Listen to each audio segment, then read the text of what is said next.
ಪ್ರಭು ಯೇಸು ಕ್ರಿಸ್ತರಲ್ಲಿ ಆತ್ಮೀಯ ಸಹೋದರ ಸಹೋದರಿಯರೇ ಹಾಗೂ ಮಾತೆ ಮರಿಯಮ್ಮನವರ ಭಕ್ತಾದಿಗಳೇ, ಮಾತೆ ಮರಿಯಮ್ಮನವರನ್ನು ದಾವೀದನ ಗೋಪುರವೇ ಎಂಬಂತಹ ಶೀರ್ಷಿಕೆಯಿಂದ ಕರೆಯುತ್ತೇವೆ. ಸಾಧಾರಣವಾಗಿ ನಾವು ಗೋಪುರಗಳನ್ನು ನೋಡಿದಾಗ ನಮ್ಮ ಮನಸ್ಸಿಗೆ ಬರುವುದು ಹಳೆಯ ನೆನಪುಗಳು. ವಿಶೇಷವಾಗಿ ಹಿಂದಿನ ಕಾಲದಲ್ಲಿ ರಾಜರುಗಳು ತಮ್ಮ ರಾಜ್ಯವನ್ನು ಆಳುತ್ತಿರುವಂತಹ ಸಂದರ್ಭದಲ್ಲಿ ತಮ್ಮ ರಾಜ್ಯ ಅಭಿವೃದ್ಧಿ ಹೊಂದಬೇಕು, ತಮ್ಮ ಮಕ್ಕಳು ಬೆಳೆಯಬೇಕು ಹಾಗೂ ತಮ್ಮ ಸಾಮ್ರಾಜ್ಯ ರಕ್ಷಣೆ ಹೊಂದಬೇಕು ಎಂಬಂತಹ ಒಂದು ಉದ್ದೇಶದಿಂದ ತಮ್ಮ ರಾಜ್ಯಕ್ಕೆ ಅವರು ಕಟ್ಟಡಗಳನ್ನು ಕಟ್ಟುತ್ತಿದ್ದರು. ಉದ್ದನೆಯ ಕಟ್ಟಡಗಳನ್ನು ಕಟ್ಟಿ ಗೋಪುರಗಳನ್ನು ಅವರು ನಿರ್ಮಾಣ ಮಾಡುತ್ತಿದ್ದರು. ಈ ಗೋಪುರಗಳು, ಈ ಕಟ್ಟಡಗಳು ಶತ್ರುಗಳ ಆಕ್ರಮಣದಿಂದ ಜನರಿಗೆ ರಕ್ಷಣೆಯನ್ನು ಹಾಗೂ ಸಾಮ್ರಾಜ್ಯಕ್ಕೆ ರಕ್ಷಣೆಯನ್ನು ನೀಡುತ್ತಿತ್ತು. ದಾವೀದ ಅರಸನು ಕೂಡ ಸೌಲನಿಂದ ದೀಕ್ಷೆಯನ್ನು ಪಡೆದ ನಂತರ ತನ್ನ ಸಾಮ್ರಾಜ್ಯ ಅಭಿವೃದ್ಧಿ ಹೊಂದಬೇಕು, ತನ್ನ ಸಾಮ್ರಾಜ್ಯ ಇನ್ನೂ ಹೆಚ್ಚಾಗಿ ಬೆಳೆಯಬೇಕೆಂಬ ಉದ್ದೇಶದಿಂದ ಈ ದೊಡ್ಡದಾದಂತಹ ಎತ್ತರವಾದಂತಹ ಕಟ್ಟಡಗಳನ್ನು, ಗೋಪುರಗಳನ್ನು ಕಟ್ಟುತ್ತಾನೆ. ಹಾಗೂ ವಿಶೇಷವಾಗಿ ಆ ಶತ್ರುಗಳು ಈ ಕಟ್ಟಡಗಳನ್ನು ದಾಟದೆ ಬರದೆ ರಕ್ಷಣೆಯನ್ನು ಪಡೆಯುವಂತಹ ಒಂದು ವಿಧಾನವನ್ನು ಆತ ಉಂಟು ಮಾಡುತ್ತಾನೆ. ಮಾತೆ ಮರಿಯಮ್ಮನವರನ್ನು ದಾವೀದನ ಗೋಪುರವೇ ಎಂಬುದಾಗಿ ಕರೆದಾಗ ಖಂಡಿತವಾಗಿಯೂ ಈ ಒಂದು ಮಹದಾದಂತಹ ಅರ್ಥ ನಾವು ತಿಳಿದುಕೊಳ್ಳಬೇಕು. ಲೂಕನ ಶುಭ ಸಂದೇಶ 1ನೇ ಅಧ್ಯಾಯ 28 ಹಾಗೂ ತದನಂತರದ ವಚನಗಳನ್ನು ನಾವು ಧ್ಯಾನಿಸಿದಾಗ ಗಾಬ್ರಿಯಲ್ ದೇವದೂತ ಮಾತೆ ಮರಿಯಮ್ಮನವರಿಗೆ ಆ ಒಂದು ಮಂಗಳ ವಾರ್ತೆಯನ್ನು ನೀಡುತ್ತಾ, ದೈವ ಅನುಗ್ರಹ ಭರಿತಳೆ, ನಿನಗೆ ಶುಭವಾಗಲಿ, ನೀನು ದೇವರ ವರಪ್ರಸಾದಕ್ಕೆ ಒಳಪಟ್ಟವಳು ಹಾಗೂ ದೈವ ಮಗನಿಗೆ ನೀನು ತಾಯಿಯಾಗುತ್ತೀಯ ಎಂದಾಗ ಆಕೆಗೆ ಪ್ರಥಮವಾಗಿ ಗಾಬರಿ ಆಯಿತು. ತದನಂತರ ಇದು ದೇವರ ಚಿತ್ತ ಎಂದಾಗ ಆಕೆಗೆ ಸಂತೋಷವಾಯಿತು. ಅಂದಿನಿಂದ ಆ ತಾಯಿ ತನ್ನ ಹೃದಯದಲ್ಲಿ, ತನ್ನ ಮನಸ್ಸಿನಲ್ಲಿ ಪ್ರಭುವಿಗೆ ಒಂದು ದೊಡ್ಡದಾದಂತಹ ಗೋಪುರವನ್ನು ಕಟ್ಟುತ್ತಾಳೆ. ಕೊನೆಯ ತನಕವೂ ಕೂಡ ಪ್ರಭುವಿಗೆ ರಕ್ಷಣಾ ಕವಚವಾಗ್ತಾಳೆ. ಪ್ರಿಯರೇ, ದಾವೀದನ ಗೋಪುರವೇ ಎಂಬುದಾಗಿ ನಾವು ಮಾತೆ ಮರಿಯಮ್ಮನವರನ್ನು ವರ್ಣಿಸಿದಾಗ ಅಥವಾ ಶೀರ್ಷಿಕೆಯಿಂದ ಕರೆದಾಗ ಇದರ ಅರ್ಥವೇನು? ಪ್ರಥಮವಾಗಿ ನಾವು ತಿಳಿದುಕೊಳ್ಳಬೇಕಾದಂತಹ ಅಂಶ, ಮಾತೆ ಮರಿಯಮ್ಮನವರು ತಮ್ಮ ಪರಿಶುದ್ಧ ಜೀವನದ ಮೂಲಕ ದೇವರಿಗೆ ತಮ್ಮನ್ನೇ ಸಮರ್ಪಿಸಿಕೊಂಡಿದ್ದಳು. ಅದಕ್ಕಾಗಿ ಸಂತ ಅಗಸ್ಟಿನ್ ರವರು ಅತ್ಯಂತ ಸುಂದರವಾಗಿ ಈ ರೀತಿಯಾಗಿ ವರ್ಣಿಸುತ್ತಾರೆ. ಈ ಪ್ರಪಂಚ ಪ್ರಭುವನ್ನು ಸ್ವೀಕರಿಸಲು ಪಾತ್ರಳಾಗಿರಲಿಲ್ಲ, ಆದರೆ ಮಾತೆ ಮರಿಯಮ್ಮನವರ ಮೂಲಕ ದೇವರು ಪ್ರಭುವನ್ನು ಈ ಜಗತ್ತಿಗೆ ಕರೆತಂದರು. ಏಕೆಂದರೆ ಮಾತೆಯ ಪರಿಶುದ್ಧತೆ, ಮಾತೆಯ ಪವಿತ್ರವಾದಂತಹ ಜೀವನ ಅತ್ಯಂತ ಎತ್ತರಕ್ಕೆ ಏರಿಸಲ್ಪಟ್ಟಿತ್ತು. ಪ್ರಿಯ ಸಹೋದರ ಸಹೋದರಿಯರೇ, ಗೋಪುರವನ್ನು ನಾವು ನೋಡಿದಾಗ ಆ ಗೋಪುರ ಅತ್ಯಂತ ಎತ್ತರಕ್ಕೆ ಇದ್ದರೂ, ಪ್ರಪಂಚದ ಎತ್ತರಕ್ಕೆ ಇದ್ದರೂ ಕೂಡ ಅದರ ಮುಖ ಆಕಾಶವನ್ನು ನೋಡುತ್ತಿರುತ್ತದೆ. ಮಾತೆಯ ಜೀವನದಲ್ಲಿ ಖಂಡಿತವಾಗಿಯೂ ಆಕೆಯ ಪವಿತ್ರತೆಯ ಜೀವನ ಪ್ರಭುವನ್ನು ನೋಡ್ತಾ ಇತ್ತು. ದೇವರಿಗೆ ಮುಖಾನುಮುಖಿಯಾಗಿ ತಮ್ಮ ಜೀವನವನ್ನು ಆಕೆ ನಡೆಸ್ತಿದ್ದಳು, ದೇವರನ್ನು ಆಕೆ ಪ್ರತಿನಿಧಿಸುತ್ತಿದ್ದಳು. ನಮ್ಮ ಜೀವನದಲ್ಲೂ ಕೂಡ ಅದೇ ರೀತಿ ನಮ್ಮ ಪರಿಶುದ್ಧತೆಯ ಜೀವನ, ನಮ್ಮ ಪಾವನತೆಯ ಜೀವನ ಖಂಡಿತವಾಗಿಯೂ ದೇವರಿಗೆ ನಾವು ಪ್ರತಿನಿಧಿಯಾಗಿ ಬಾಳಲು ನಮಗೆ ಆಹ್ವಾನ ನೀಡ್ತದೆ. ಎರಡನೇದಾಗಿ, ಮಾತೆ ಮರಿಯಮ್ಮನವರನ್ನು ದಾವೀದನ ಗೋಪುರವೇ ಎಂಬುದಾಗಿ ನುಡಿದಾಗ ನಾವು ತಿಳಿದುಕೊಳ್ಳಬೇಕಾದ ಅಂಶ, ಯಾವ ರೀತಿ ಗೋಪುರಗಳು, ಕಟ್ಟಡಗಳು ಶತ್ರುಗಳ ಆಕ್ರಮಣದಿಂದ ರಕ್ಷಣೆಯನ್ನು ನೀಡ್ತದೋ ಅದೇ ರೀತಿ ಮಾತೆ ಮರಿಯಮ್ಮನವರು ಕೂಡ ಪ್ರಭುವಿನ ಜೀವನಕ್ಕೆ ರಕ್ಷಣಾ ಕವಚ ಆಗಿದ್ದಳು. ಆಕೆ ಪ್ರಭುವನ್ನು ತನ್ನ ಉದರದಲ್ಲಿ ಜನ್ಮವನ್ನು ನೀಡಿದಂತಹ ಆ ದಿನದಿಂದ ಹಿಡಿದು ಕೊನೆಯ ತನಕವೂ ಕೂಡ ಪ್ರಭುವಿನ ಜೊತೆ ಸಹಪಾಠಿಯಾಗಿದ್ದಳು, ಪ್ರಭುವಿಗೆ ಸಹ ರಕ್ಷಕಿಯಾಗಿದ್ದಳು. ಪ್ರಭುವಿನ ಜೀವನದ ಹಲವಾರು ಸಂದರ್ಭಗಳನ್ನು ನಾವು ತೆಗೆದುಕೊಂಡು ನೋಡೋಣ. ಹೆರೋದರಸ ಪ್ರಭುವನ್ನು ಕೊಲ್ಲಬೇಕು ಎಂಬುದಾಗಿ ಹವಣಿಸಿದಾಗ ಮಾತೆ ಮರಿಯಮ್ಮನವಳು ರಕ್ಷಣಾ ಕವಚಳಾಗ್ತಾಳೆ. ಬಾಲ್ಯ ವಯಸ್ಸಿನಲ್ಲೂ ಕೂಡ ಪ್ರಭು ಯೇಸು ದೇವಾಲಯದಲ್ಲಿ ಕಾಣಿಯಾದಾಗ ಮಾತೆ ಮರಿಯಮ್ಮನವರು ರಕ್ಷಣಾ ಕವಚವಾಗ್ತಾಳೆ, ಗಾಬರಿಗೊಳ್ತಾರೆ. ಕೊನೆಯ ತನಕವೂ ಕೂಡ ಮಾತೆ ಮರಿಯಮ್ಮನವರು ಪ್ರಭುವಿನ ಜೊತೆ ಸಹಪಾಠಿಯಾಗಿ ಸಹರಕ್ಷಕಿಯಾಗಿ ಇರುತ್ತಾಳೆ. ಖಂಡಿತವಾಗಿಯೂ ಇಂದು ಮಾತೆ ಮರಿಯಮ್ಮನವರು ನಮಗೂ ಕೂಡ ರಕ್ಷಣಾ ಕವಚವಾಗಿ ಯಾವುದೇ ರೀತಿಯಾದಂತಹ ಕೇಡುಗಳು ತಾಕದಂತೆ, ಯಾವುದೇ ರೀತಿಯಾದಂಥ ಶತ್ರುಗಳ ಆಕ್ರಮ ಕ್ರೈಸ್ತ ಕುಟುಂಬಕ್ಕೆ, ನಮ್ಮ ಜೀವನಕ್ಕೆ ಆಗದಂತೆ ಮಾತೆ ಮರಿಯಮ್ಮನವರು ನಮಗಾಗಿ ಕಾಪಾಡುತ್ತಾಳೆ. ಅಂತಹ ಮಾತೆಯನ್ನು ತಾಯಿ ಧರ್ಮಸಭೆ ವರದಾನವಾಗಿ ನಮಗೆ ನೀಡಿರುವಾಗ ಆಕೆಯ ಪರಿಶುದ್ಧತ ಜೀವನ ನಮ್ಮೆಲ್ಲರಿಗೆ ಒಂದು ಸ್ಫೂರ್ತಿಯಾಗಿರಲಿ. ಆ ಪರಿಶುದ್ಧತೆಯ ಜೀವನದ ಮೂಲಕ ನಾವು ದೇವರನ್ನು ಪ್ರತಿನಿಧಿಸುವಂಥ ವ್ಯಕ್ತಿಗಳಾಗಲಿ. ಅಷ್ಟೇ ಮಾತ್ರವಲ್ಲದೆ ಮಾತೆ ಮರಿಯಮ್ಮನವರು ನಮ್ಮೆಲ್ಲರನ್ನ, ನಮ್ಮ ಕುಟುಂಬವನ್ನು ಹಾಗೂ ಇಡೀ ವಿಶ್ವವನ್ನು ಯಾವುದೇ ರೀತಿಯಾದಂತಹ ಕೇಡುಗಳು ಬರದಂತೆ, ರೋಗ ರುಜಿನಗಳು ಅಂಟಿಕೊಳ್ಳದಂತೆ ಕಾಪಾಡಿ ರಕ್ಷಿಸಿ ನಮ್ಮನ್ನು ಸಂರಕ್ಷಿಸಲಿ ಎಂಬುದಾಗಿ ನಾವು ಮಾತೆ ಮರಿಯಮ್ಮನವರ ಮೂಲಕ ದೇವರಲ್ಲಿ ಪ್ರಾರ್ಥಿಸೋಣ. ಪ್ರಿಯರೇ, ಇಂದು ವಿಶೇಷವಾಗಿ ಎಲ್ಲ ವಿಧವೆಯರಿಗಾಗಿ ನಾವು ಪ್ರಾರ್ಥಿಸೋಣ.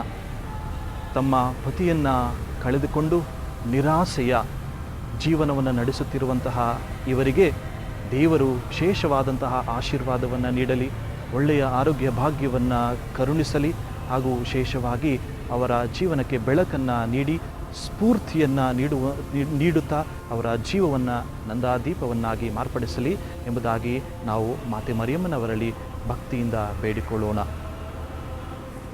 ಮಾತೆಯೇ, ದಾವೀದನ ಗೋಪುರವೇ, ನಮಗಾಗಿ ಪ್ರಾರ್ಥಿಸಿರಿ.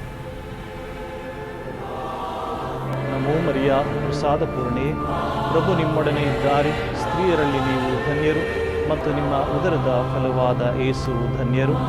ಸಂತ ಮರಿಯ ದೇವಮಾತೆ, ಪಾಪಿಗಳಾಗಿರುವ ನಮಗಾಗಿ ಈಗಲೂ ನಮ್ಮ ಮರಣದ ಸಮಯದಲ್ಲಿಯೂ ಪ್ರಾರ್ಥಿಸಿರಿ. ಆಮೆನ್.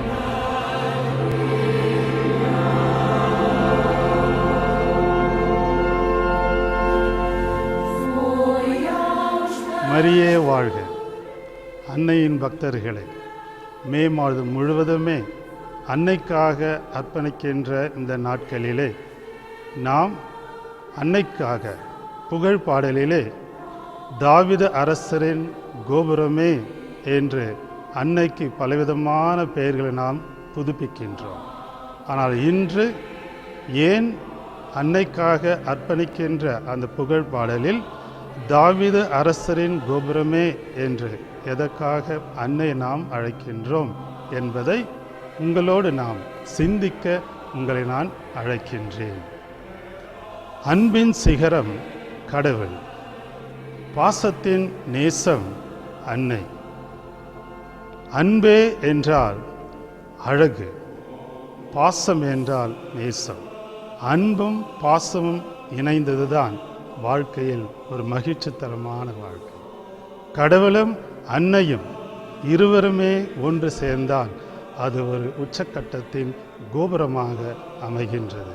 ஆகவேதான் அன்னைக்கு தாவீது அரசரின் கோபுரமே என்று அழைத்தால், அன்னை எந்த அளவுக்கு ஒரு கோபுரம் என்றால் சக்தியும் வல்லமையும் நிறைந்த ஒரு கோபுரமாக ஜெருசலேம் பட்டணத்தையே பாதுகாத்து வந்தது. எப்பேற்பட்ட பகைவர்கள் வந்தாலும் அந்த கோபுரத்தின் மூலமாக அவர்கள் கண்டறிந்து கொண்டார்கள், ஒரு எச்சரிக்கையாக. அதுபோல நம் அன்னை ஒரு கோபுரமாக அன்று மாத்திரமல்ல, இன்று வரைக்கும் 16ஆம் நூற்றாண்டிலே அன்னைக்காக பலவிதமான பெயர்களை இதை பதிவு செய்யும் பொழுது பிரிந்து போன சகோதரர்கள் இதற்கு ஒரு எதிர்ப்பை தெரிவித்தனர். அந்த நேரத்தில்தான் ஏன் அன்னையை தாவீது அரசரின் கோபுரம் என்று அழைக்கின்றோம் என்றால், ஜெருசலம் பட்டணம் இப்பேற்பட்ட கோபுரங்களால் அமைக்கப்பட்டு வருகின்ற பகைவர்களெல்லாம் அவர்கள் தடுத்து நிறுத்தினர். அதுபோல இன்றும் பாத்திமா அன்னை அந்த 3 சிறுவர்களுக்கு காட்சி தரும் பொழுது பாவிகளுக்காக ஜெபிக்கவும், ரஷ்யா மனம் திரும்பவும் என்று அன்றிலிருந்து இன்று வரைக்கும் நம்மை பாதுகாக்கின்ற ஒரு கோபுரமாக அன்னை இன்றும் திகழ்ந்து வருகின்றாள். ஆகவேதான் அன்னையை இன்று அந்த புகழ் மாலையில் தாவீது அரசரின் கோபுரமே என்று, தாவீது அரசர் கடவுளின் இதயத்திற்கு ஒரு ஒப்பிடமாக அமைக்கப்பட்டவர். அதேபோல் அன்னையும் இறை வார்த்தையை கேட்டு தன் இதயத்தில் என்றென்றும் சிந்தித்து வந்தாள். இறைவனின் இதயத்தை என்றென்றும் அவளும் இந்த வார்த்தையின் மூலமாக புகுந்து எந்த அளவுக்கு தாவீது அரசர் திருப்பாடல் மூலமாக நமக்கு கொடுத்தாரோ அதுபோல தேவ அன்னையும் இறைவனின் சித்தத்தை கடைசி வரை அவள் பாதுகாத்தாள். ஏன் இன்றும் இப்பொழுது உலகம் முழுவதுமே ஊரடைப்பு மூடப்பட்டிருக்கின்ற இந்த நேரத்தில், தவித்து கொண்டிருக்கின்ற நேரத்தில் நாம் அன்னையிடம் இன்று நாம் புகழம் கொள்கின்றோம். ஏன் பொறுத்து கொள்கின்றால் பொங்கி எழுகின்ற தாய் அல்ல, ஆனால் அன்னையின் சிகரமாக கோபுரமாக விளங்குவது இன்றும் அந்த அன்பின் கோபுரமாக அன்னை திகழ்கின்றாள். ஆகவேதான் இந்த அன்னையின் புகழ் பாடலிலே தாவீது அரசரின் கோபுரம் என்று அழைக்கும் பொழுது அவள் இன்று வரைக்கும் ஒரு கோபுரம் என்றால் எந்த அளவுக்கு அது அலங்காரமாகவும் சக்தி உள்ளதாகவும் நிறைந்திருக்கின்றதோ, யாரெல்லாம் அன்னையை நம்பி இன்று வரைக்கும் அவர் காலில் பதிகின்றார்களோ அன்னை என்றென்றுமே கைவிடுவது கிடையாது. கிறிஸ்தவர்கள் மாத்திரமல்ல, எல்லா ஜாதி, எல்லா மதம், எல்லா இனம் அனைவருமே ஒரு கோபுரமாக மாதாவை நம்பி வருகின்ற பக்தர்களுக்கு அன்னை என்றென்றுமே கைவிடுவது கிடையாது. மரியே வாழ்க, மரியே வாழ்க. பாத்திமா அன்னையின் பக்தர்களே, இன்று விசேஷ விதமாக உலகத்தில் இருக்கின்ற எல்லா விதவர்களுக்காக நாம் ஜெபிப்போம். தாவீது அரசரின் கோபுரமே எங்களுக்காக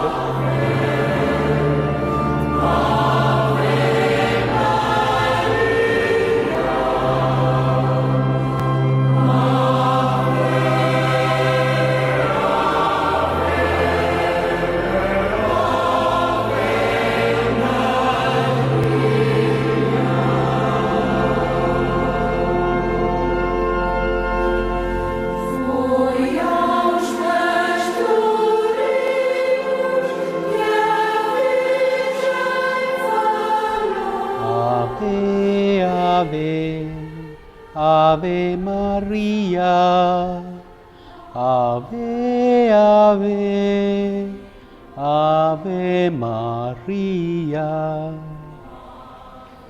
My dear sisters and brothers, as we continue on our reflections on the litany of our Blessed Virgin Mary, today we focus on Mary, Tower of David.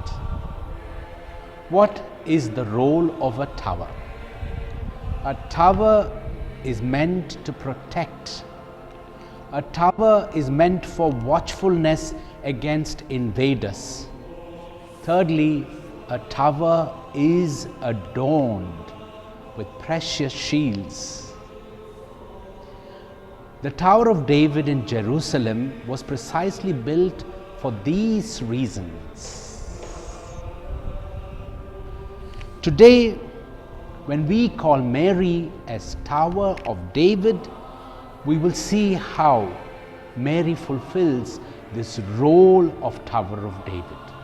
I turn to Scripture where a reference is made to the Tower of David in the Song of Songs chapter 4 verse 4, where we see the Scripture says, "Your neck is the Tower of David built on layers." Your neck is the Tower of David. In the Slavic tradition, the Christianity that evolved among the Slavic people, there's a title given to Mary, that she is the protection of the Mother of God. In this tradition, Mary is considered as the neck that connects to the head of the church, Christ himself, and to the body of Christ. So this connection in some way protects the church. Mary brings that protection of Jesus Christ to the church as the neck, which is the Tower of David that the Song of Solomon is alluding to. So guarding and protecting, what did the Slavic people pray for?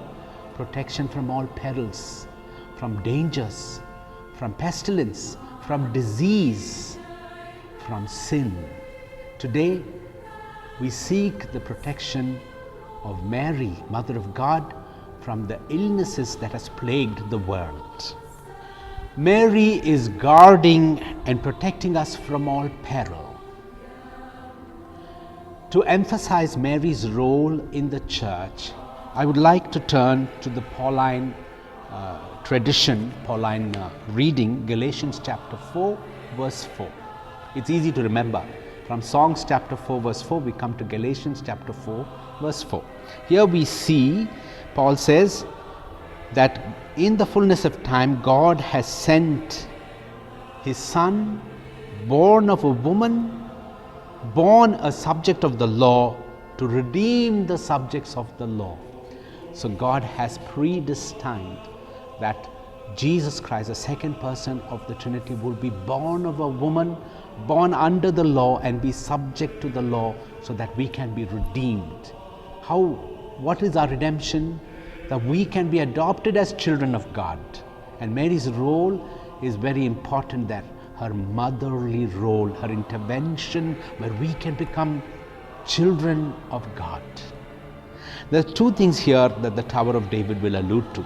In verse 3, in Galatians chapter 4, verse 3, we see, as long as we are enslaved to the elemental principles of this world, Paul says, as long as we are under the slavery of these principles of this world, whatever it is that sin that enslaves us, we cannot be children of God. But through Jesus Christ, who was born of a woman, the Virgin Mother, God has sent into our hearts, this is verse 5, the Spirit of His Son. And the Spirit of His Son helps us to cry, Abba, Father. This is what Paul says, beautifully written for us today.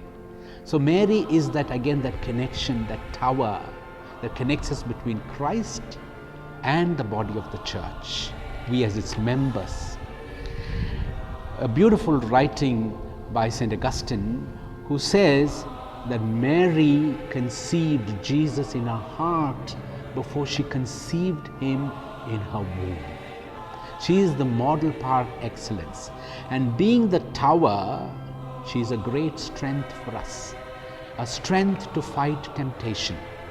A tower is adorned with shields, precious shields, and these shields will give us, it alludes to us as the virtues of Mary. And what are the virtues of Mary? The first and foremost virtue of Mary, that she is full of grace.